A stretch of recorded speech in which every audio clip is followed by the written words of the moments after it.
Moi, mä oon Ville, mä oon veli.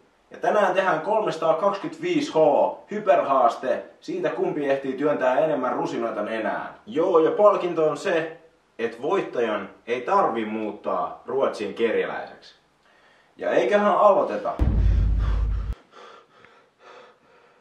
Mikä hätänä? Mä näin taas unta, että me ruvettiin tekemään haastevideoita. Voi ei!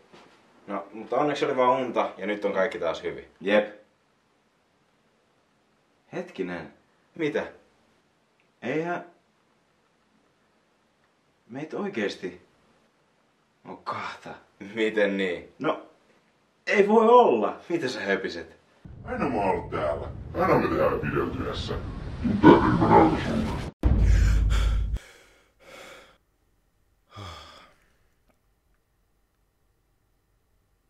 No vois nyt vaikka aloittaa sitä video. Moikka kaikki! Tänään mä ajattelin puhua teille kahdesta tubettajasta, jotka on keksinyt itselleen sloganin, joka mahdollistaa sen, että jos heidän katsojissaan on dementikkoja, niin hekään ei pysty unohtamaan näiden nimeä. Moi, mä oon Niko, mä oon Santtu. Mä oon Santtu. Moi, mä oon Niko, mä oon Santtu. Niko ja Santtu. Jos mun pitäisi jotenkin kuvailla niitä, niin mä sanoisin varmaan, että ne on samanlaisia kuin tulos siitä, jos Jake Paul saisi lapsen ja laittaisi sen soluttautumaan Suomi-tubeen. Niko ja Santtu on tehnyt Suomessa jonkun ennätyksen siitä, kuinka nopeasti niiden kanava on kasvanut. Ja mä en yhtään ihmettele miksi. Jo pelkästään näitä thumbnaileja katsomalla. Oho. Tossa olikin Jake Paul. Joo. Niin, tossa. Joo, sori meni sekaisin vähän, koska näytti niin samalta. Anyway, niin jo näitä thumbnaileja katsomalla voi jo huomata sen, että mille ikäryhmälle tätä markkinoidaan. Jos mä olisin 10-vuotias, niin mun olisi luultavasti mahdoton olla klikkaamatta tämmöisellä nimellä ja kuvalla varustettuja videoita. Tosiaan Niko ja Santtu on tuonut Suomeen tämän hyperaktiivisen vlogaamistyylin ja nämä haastevideot. On niitä totta kai aikaisemminkin tehty, mutta ei tämmöisessä skaalassa. Mä oon jo hetken miettinyt, että mä tekisin näistä jätkistä videoa. Ja nyt viimein mä päätin ottaa itteni niskasta kiinni ja tehdä sen. Mä latasin joku 10 näiden uusinta videoa katsottavaksi lentokoneeseen, kun mä olin palaamassa lomalta.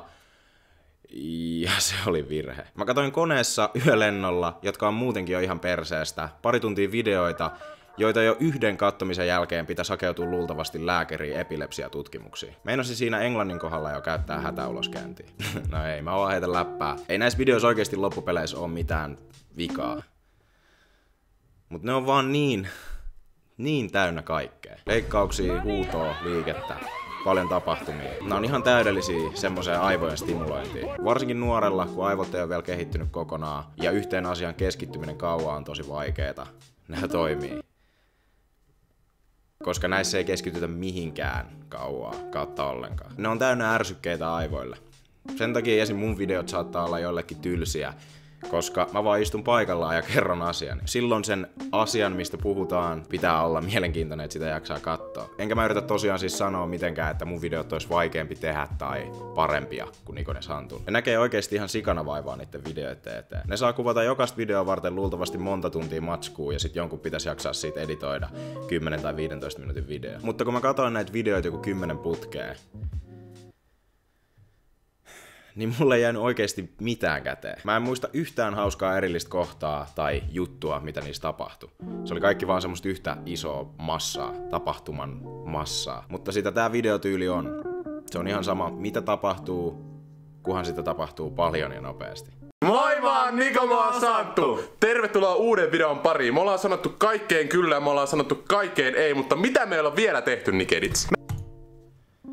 Ihan tälleen ulkopuolisen vinkkinä. Ei ehkä kannata käyttää lempinimeä YouTubessa. Sitä käytetään näissä videoissa oikeasti aika usein ja tolleen nopeasti sanottuna päästään aika nopeasti väärin ymmärryksiin siitä, mitä sanotaan.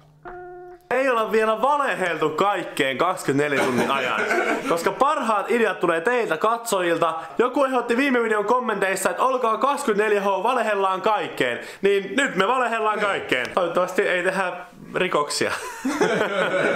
Veropetos. Poliisi, ootko kännissä? Ei, no. Suurin osa näiden videoista tosissaan on haastevideoita. Ja se nyt sitten taas on ihan täysin katsojen varassa, uskooko mihinkään näihin. Esimerkiksi tässä videossa tää haaste mokataan monta kertaa ilman, että sitä huomioidaan millään tavalla. Ja esim. Näissä sanotaan kaikkeen 24H kyllä ja ei haasteissa. Se on periaatteessa ihan sama, mitä halutaan tehdä, koska se toinen voi joka tapauksessa sanoa sen vaan toisinpäin, jolloin se saa tahtonsa läpi. Ville, no, haluatko mennä suihkuun vaatteet päällä? En. Haluatko sä olla menemät suihkuun vaatteet päällä? En. Haluatko sä hyppää tosta parvekkeelta? En.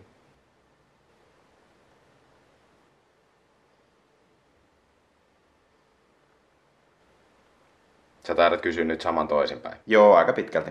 Nämä videot kuitenkin voittaa siinä, että suuressa osa näitä se uskottavuus ei ole pääasia, vaan toiminta. On sikäli ihan sama, että mennäänkö koko päivä sen säännön mukaan, kunhan hassuja outoja juttuja tehdään ja tapahtuu. Toisin kuin sit prank-videoissa, se itse prank on sen koko videon kerma. Ja jossain tapauksissa suola. Yksi videosarja kuitenkin on, missä tää uskottavuus ja aitous mua jollain tavalla häiritsee. Ja se on nämä haasteet, missä voittaja saa 1000 euroa. Voittaja voi olla joko Niko, Santtu tai joku heidän hyvistä kavereistaan. Eli annetaanko sitä rahaa koskaan kellekään. Ja mä tiedän, tosta on spekuloitu paljon, että annetaanko sitä rahaa oikeesti. Sikäli mä oikeesti uskon, että sitä rahaa oikeesti annetaan, ottaen huomioon, kuinka hyvin noitten kanava menestyy. Ja koska voittaja suurimmassa osassa näitä videoita kuitenkin on Niko tai Santtu. Mut jotenkin se rahan anto menettää kokonaan merkityksen, kun ei voida millään todistaa, että siinä videossa on oikeasti tehty se, mitä sanotaan. MrBeast tekee tämmöiset haastevideot mun mielestä tosi hyvin sen takia, koska se ei itse ikinä ole kisaamassa, vaan se on aina puolueettomana tuomarina ja kamera käy koko ajan, jotenka se aitous on aika varmasti taattua. Tämmöiset haastevideot olisi tosi mielenkiintoisia nähdä silleen monen tubettajan välillä, jolloin sitä ei vaan tehtäisi kaveripiirin sisällä jonkun omassa olohuoneessa, ja silloin se olisi paljon selkeämmin legit. Joo, ei mulla oikeasti ollut tästä mitään sen ihmeellisempää. Halusin vaan kertoa mielipiteeni tästä, koska tää on oikeasti tosi mielenkiintoista, että joku on nyt onnistunut näin hyvin tällä amerikkalaisella videotyylillä. Mulla ei oikeasti ole mitään Niko eikä Santtua eikä heidän videoitaan vastaan. Mä en näistä videoista silleen tykkää, mutta ne on tarkoitettu lapsille, niin ei mun oo niistä tarkoituskaan välittää. Mutta joo, nähdään taas ensi videolla uusissa kuvioissa, kun mä teen jotain muuta ja puhun jostain muusta. Nähdään taas. Peace. Moikka. Tervetuloa Jasminin kanavalle. Mä hijackään Villen kanavan. This has been the action of hijacking. This has been